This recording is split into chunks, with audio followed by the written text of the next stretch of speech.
Good Tuesday evening and welcome to the NCWLIFE Evening News. I'm Grant Olson. Here are a few of the stories we have coming up for you tonight. A highly watched race for Wenatchee School Board is just outside recount territory. The Wenatchee City Council adopted a resolution to issue bonds for the expansion and renovation of the convention center during a meeting last Thursday. Quiet seasonal weather expected through the rest of the week with rain showers moving our way by Saturday night. More coming up in weather.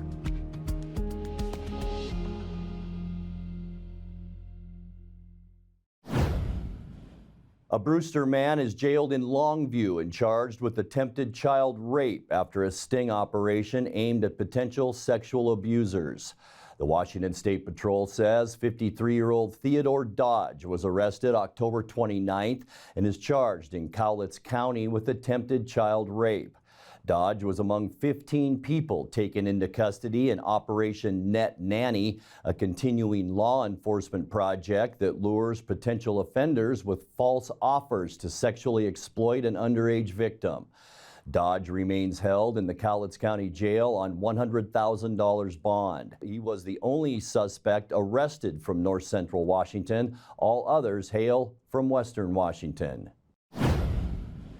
The Washington Court of Appeals has ruled in favor of a Wenatchee mother in an international child custody case. The three-judge panel says Bethany Al-Hadri is not subject to the orders of a Saudi Arabian family court, which could have forced her to return her child to the father's custody and possibly face the death penalty for defying Saudi law. The case, for which the appellate court traveled from Spokane for a special hearing in the Wenatchee High School auditorium last month, had been closely watched by human rights observers. The appellate ruling upholds the victory Al-Hadri won in the Chelan County Superior Court in 2021 when Judge Kristen Ferreira said Washington jurisdiction superseded the Saudi court's orders. Bethany Al-Hadri grew up in Wenatchee and is now the executive director of the SAGE Advocacy Center for Victims of Abuse.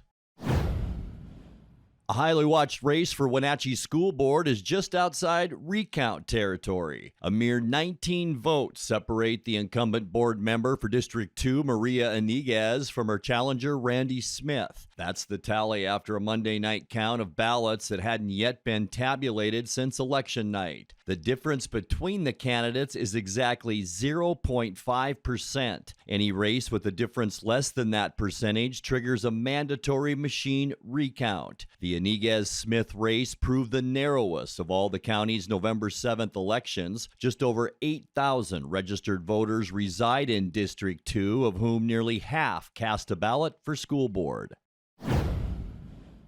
The Eastmont School District is gearing up to welcome 2 new faces to its board. All board seats went uncontested in this month's election, but President Cindy Wright and member Steve Piccirillo will not be returning for another term. Newly elected candidates Lauren Mia and Jacob Burkhart will join the board at the next regular meeting on December 11th. At last night's meeting, Superintendent Becky Berg took a moment to recognize both outgoing members for their work. And then as we welcome Lauren and Jake to our next board meeting, it's bittersweet because we have to say goodbye to Cindy and to Steve. And I won't wax philosophic, but I will say that I think some of the steadiness of Eastmont through the years has been having a steady board focused on what we agree on. Even former board members focused on what we agree on, focus on what's right. Work as a team, and you two have personified that. So we will miss your leadership. I incredibly appreciated your leadership, being new to the district, so having the steady board service is just huge. So on behalf of all of our kids, thank you.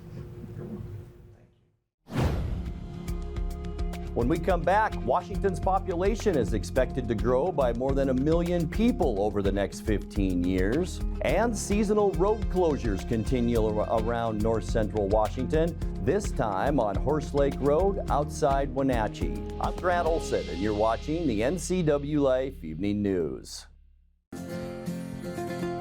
At Local Myth Pizza, we believe in real food, freshly prepared with only premium ingredients. Our cheeses are imported from Italy. Our sauces, dressings, and even our sausages are made in-house fresh daily.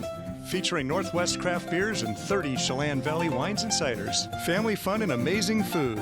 Eat local, drink local, and be local at Local Myth Pizza. Come see why Sunset Magazine says you can't beat Local Myth Pizza. Get your favorite beverage and a wide variety of food choices all under one big roof at the Tap Room in Pybus. The Tap Room has the most popular choices for lunch and dinner in the Valley. With unique appetizers, salads, sandwiches, and tasty rice bowls, everybody will find a new favorite dish. Plus many craft beers from Hellbent Brewing, or you can choose wine, cider, or a delightful craft cocktail. Experience the family-friendly Tap Room at Pybus for yourself. It's just what you've been looking for. This is the time of year we celebrate family, traditions, and great food. At Abby's, our legendary pizzas are so giant that they feed up to 6 happy family members. When you need a break from cooking, think Abby's, our place or your place. Our family is here for your family. What makes Abby's triple topper so great? Canadian bacon, pepperoni, ground beef. With these premium toppings piled to the edge, it's a whole lot of pizza on sale for a very special price. Order your triple topper now at abbys.com. Castle Rock International is the Northwest's premier real estate agency for large acreage properties, farms and ranch land, lodging and resorts, waterfront properties, and commercial real estate. Professional, knowledgeable, and discreet, award-winning Castle Rock International has the listings and the highly qualified buyers you have been looking for. Contact John McNamara at Castle Rock International today, or visit their website for more information about this outstanding local company. The Wenatchee City Council adopted a resolution to issue bonds for the expansion and renovation of the Convention Center during a meeting last Thursday. The city plans to fund debt repayments for the roughly $16 million project with city lodging taxes. About $14 million of the bond funds will go towards a new wing on the center, which provide an additional entrance. ALSC architects have been hired for design, and the city is scheduled to begin accepting construction bids for the project coming up in the spring. The timeline for the construction is an estimated 15 months. Washington's population is expected to grow by more than 1 million people over the next 15 years. The State Office of Financial Management says the state could top 9 million residents by the year 2038. The figures are preliminary at this point, but OFM says based on current trends, most new Washingtonians will arrive in the state by migration rather than birth. The state's population is also set to boom in coming years. The number of Washingtonians 85 and older will quadruple by 2050 from 135,000 to 529,000. Seasonal road closures continue around north central Washington, this time on Horse Lake Road outside Wenatchee. Chelan County's Public Works Department says the road into the Wenatchee foothills doesn't usually close for another 2 weeks, but recent rainfall has made the road too muddy and slippery for safe vehicle travel. The closure officially takes effect tomorrow. Horse Lake Road closes each autumn to minimize damage to the primitive roadway and to protect wintering mule deer. Coming up next, we wrap up our series of conversations with State Representative Jacqueline Maycumber. In tonight's feature story, she'll talk about her work on behalf of young people with diabetes. Expect some possible fog in the morning with quiet weather expected through the rest of the week. I'll have all the details in your complete North Central Washington weather forecast. That and much more still to come tonight. Please stay with us. At Confluence Health, our mission is clear: to provide exceptional care for our community. We believe in healthcare that's personal and local because we're just like you, members of this great community. We are Confluence. Local care by and for our community. Local care by and for our community. Local care by and for our community. We are Confluence. Caught in a conflict? Family, workplace, neighbor, business, housing disputes?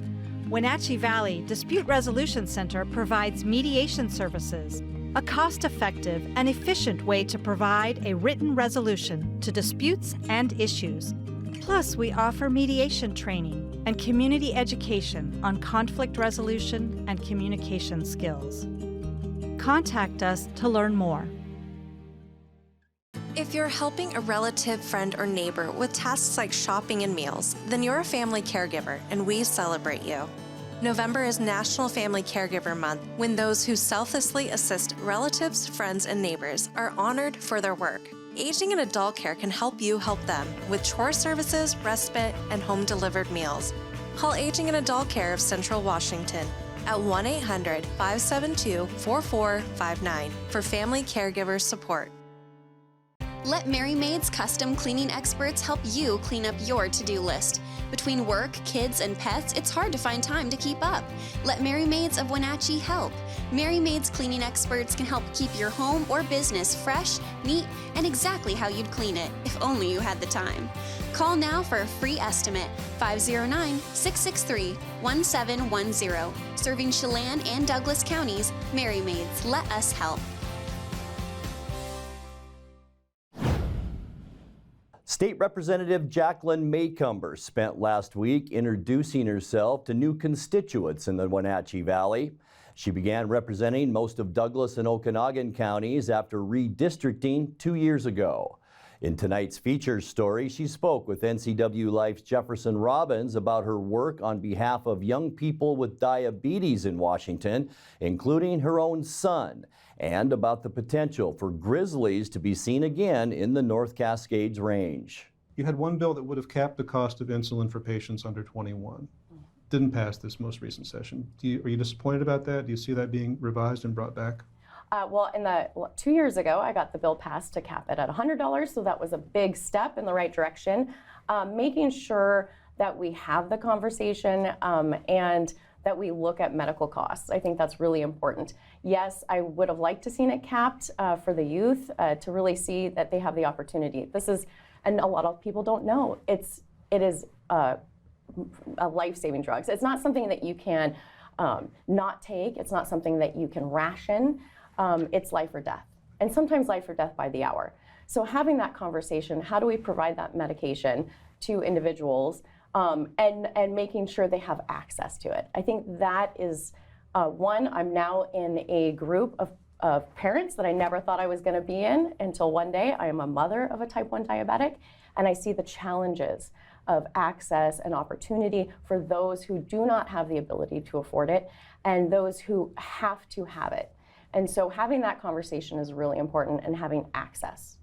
We saw you recently up in the OMAC area, also part of the 7th District, with Congressman Dan Newhouse was there, State Senator Shelley Short, also from the 7th District, were there to talk about grizzly reintroduction and the possibilities of that happening in the North Cascades. Where do you stand on that proposal? I think I know, but you can tell me. Well, I mentioned that the individuals there, we had a hand raising who would be for introduction and who would be against. Approximately 6 people raised their hand for the introduction, and who were against was approximately 200 that had been counted. So that gives you an idea of those 200 individuals who are living, who are growing fruit trees, who are growing food, who really don't want those bears down in that area, and we don't have the infrastructure for protection. So I really fear that apex predator again being introduced, and the state and the federal government really not doing what was agreed upon when we talk about management for the health and safety of our communities and for our natural resources. So enjoying those natural hikes, enjoying being a part of living in Eastern Washington is also being safe out in the woods. So I am opposed to the introduction of the grizzly bear into our area, and really understanding that habitat. Can the area support that apex predator? We've had studies in 2005 that shows that they can't, especially in this area. I'd really like to see us really stop and hit the brakes when it comes to introducing predators that, you know, our children will not be able to enjoy the outdoors.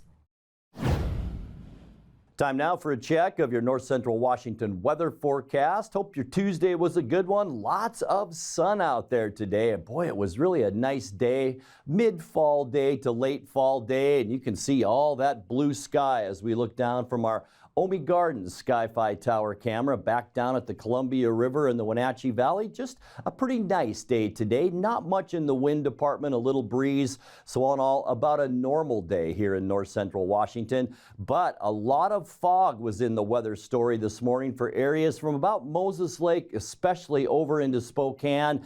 And we could see that once again tomorrow morning. We might even see a little bit of that in the Wenatchee Valley too. It's going to develop tonight and then really be a factor as you make that morning commute. And talking mainly for you folks in Ephrata, Quincy, over into Moses Lake, you could see some pretty dense fog tomorrow, so visibility could be less than a half mile at times. Be careful as you make that morning commute tomorrow. Today's high temperature, in fact, today in general, a normal day. 45 our unofficial high temperature, 44 is where we should be, 30 this morning, and 31 is our normal low temperature. Our record, let's go back a couple years, 70 degrees, our record set back in 2021. Our record low temperature, 13, and that was set in 1985. Sunrise this morning, 7:04, and it's set this afternoon at 4:26. All right, let's take a look at those Wednesday temperatures. A lot like today, maybe a few ticks warmer in a few locations.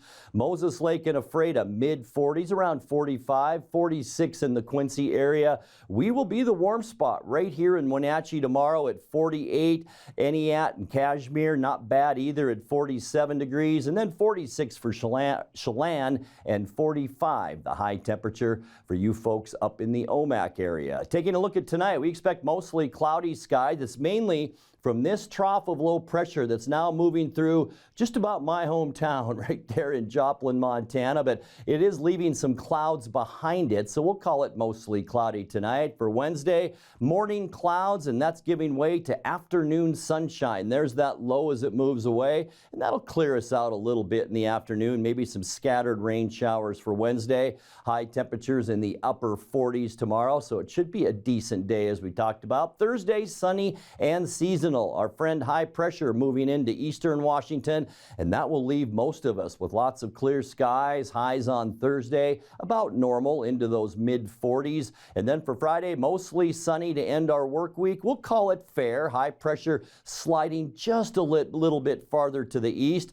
A pretty good storm off the coast that will affect us as we get into the weekend, but mid-40s your high temperature for Friday. And there is that area of low pressure that will set in just off the northwest coast of Washington. Not a whole lot during the daytime on Saturday, but a 60% chance of rain. Look at that as we get into the evening hours. Almost all of us picking up some of that wet stuff, mid to upper 40s for highs on Saturday. And then for Sunday, partly cloudy skies, just a 20% chance for mainly mountain snow showers. High temperatures near that 50-degree mark, so not a bad way to end our weekend. And then kicking off our next work week, high clouds in our forecast, high pressure still in control. It will be with high temperatures in the mid to upper 40s, but look at the size of that low pressure knocking at the door. And we'll talk more tomorrow night how that'll affect us by the time we get into late next week. All right, your 7-day forecast now. 30 degrees overnight tonight, 48 tomorrow.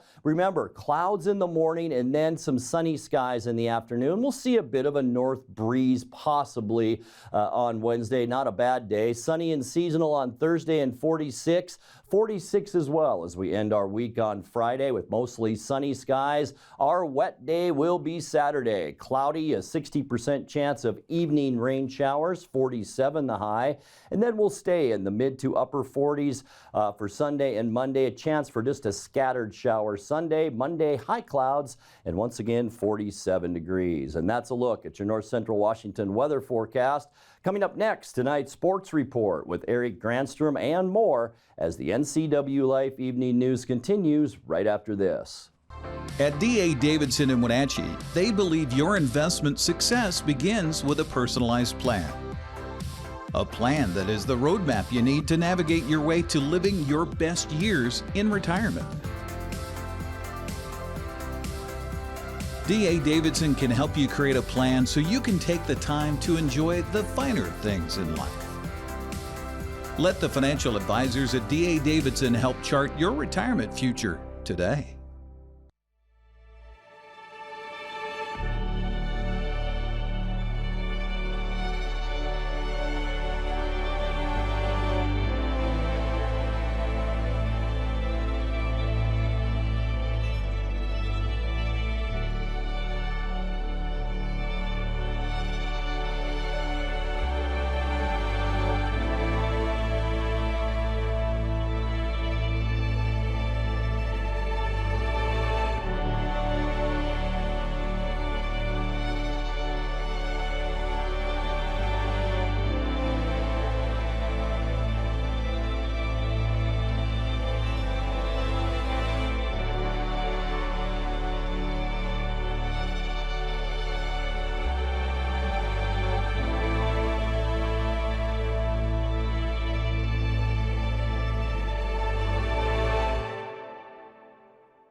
Seattle Kraken stumbled on the ice at home last night, falling to Colorado by a final of 5-1. Brandon Tanev was back in a Seattle uniform for the first time this season after recovering from an injury and made his presence felt quickly with a goal. But that would be it for the night for Seattle as the Avs took the victory. And he pushes off for Wenberg. He'll get after it.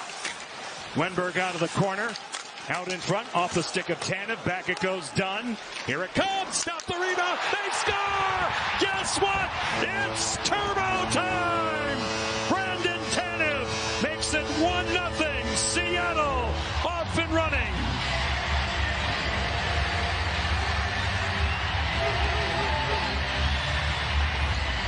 Again for Tanev.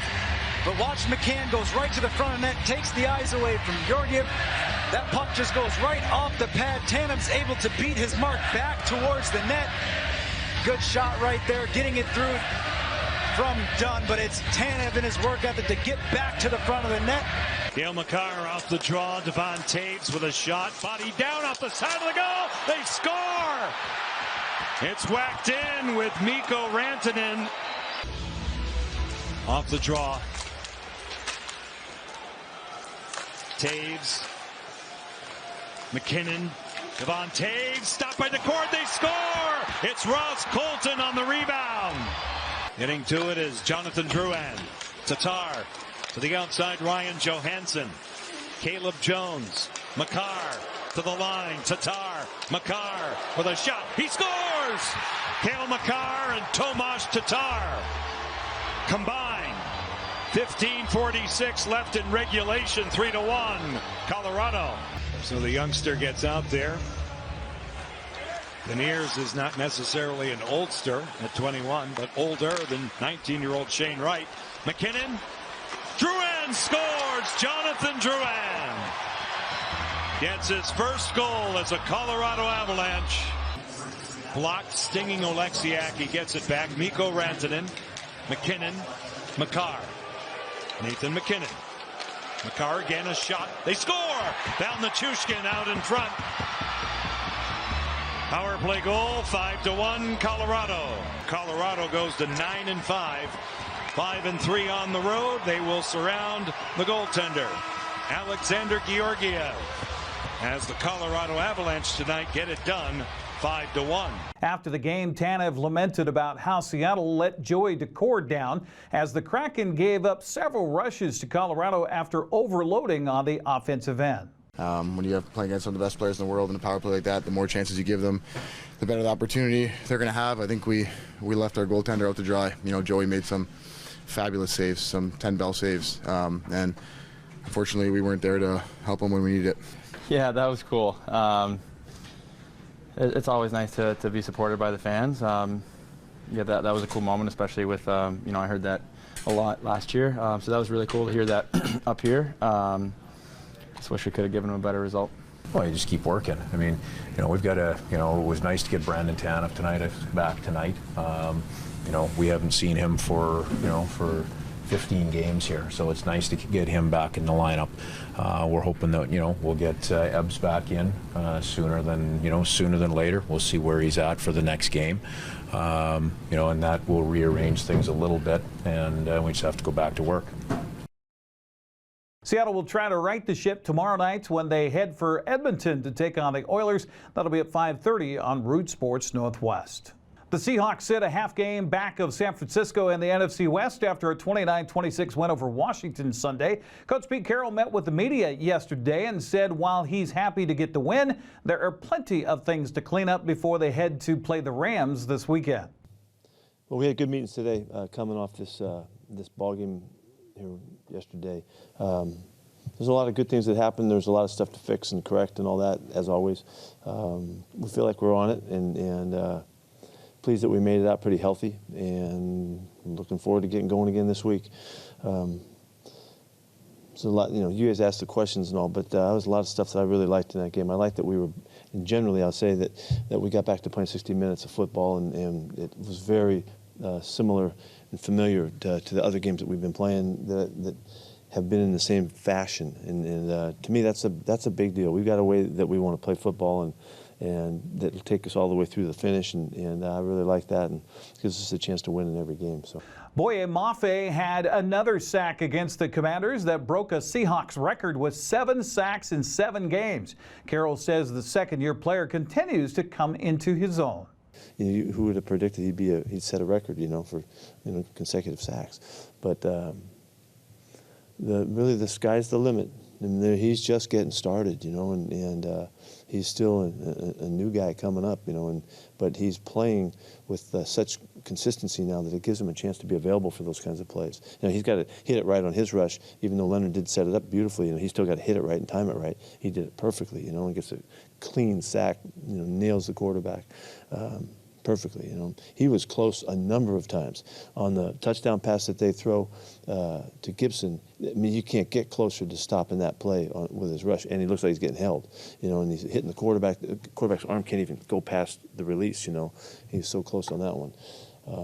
So he's causing problems, and really fired up about it. Seattle rushed for 126 yards in Sunday's win, with Zach Charbonnet continuing to get more and more playtime. Coach Carroll says he loves the 1-2 punch Charbonnet and Kenneth Walker III give the Seahawks offense. Just in general, I hope that I've said this enough that you guys know that he can do everything. He blocks, he can catch, he runs routes well, he understands the scheme, he's consistent, he's really physical. He's got a real physical nature to his game. Even to the point where he didn't quite get out of bounds, on the hit, he couldn't pass up that shot, So there's nothing that we don't like about him. He's got a different running style than certainly than Kenny does, but he reads the line of scrimmage well. He's a really good football player. So we have a lot of confidence in him. He's playing down the stretch, in stretch drive, he's out there, going. And that's just confidence that he's given us, by who he is and how he practices and how he performs. And really, he hasn't had a ton of plays yet, but there's no doubt that he's in it, and we can count on him. So really fired up about him. Seattle travels to L.A. Sunday to face the Rams at 1:25. That will be on Fox. The Wenatchee Wild are back on home ice tomorrow night at the Town Toyota Center. Wenatchee will entertain the Tri-City Americans in the Wolves' Den. After losses over the weekend in Alberta, Wenatchee has fallen to 4th place in the Western Conference of the Western Hockey League at 11-8-1. The Americans sit 2 points behind the Wild at 10-6-1-1. The puck drops at 6 o'clock tomorrow on the, by the way, it's local till night, and we'll have a preview with Austin Andrade coming up tomorrow morning on Wake Up Wenatchee Valley. After waiting 2 weeks following a district championship, the Wenatchee Panther volleyball team finally gets to play in the state tournament coming up on Friday. Wenatchee's first-round opponent will be Glacier Peak at 9:45 Friday morning. A win would put the Panthers into the quarterfinals Friday night at 7:15 against the winner between West Valley and Curtis. Lose, and Wenatchee would play a 3:30 game against the West Valley Curtis loser. Wenatchee's trying to win the 4th trophy in school history at the Sundome this week. Last time a Panther volleyball team placed at state was in 1983 when they won the whole thing. Wenatchee took 3rd in 1982 and 4th in 1978. That's a look at sports news. I'm Eric Granstrom. Have a happy Tuesday. And that will do it for our newscast tonight. For more on these stories and other news from around North Central Washington, You can find us on Facebook or our website at ncwlife.com. And remember, if you see news happening, we'd like to hear from you. You can send us an email at news@ncwlife.com or give us a call at 888-6295. I'm Grant Olson. Thanks so much for being with us, and have a great night.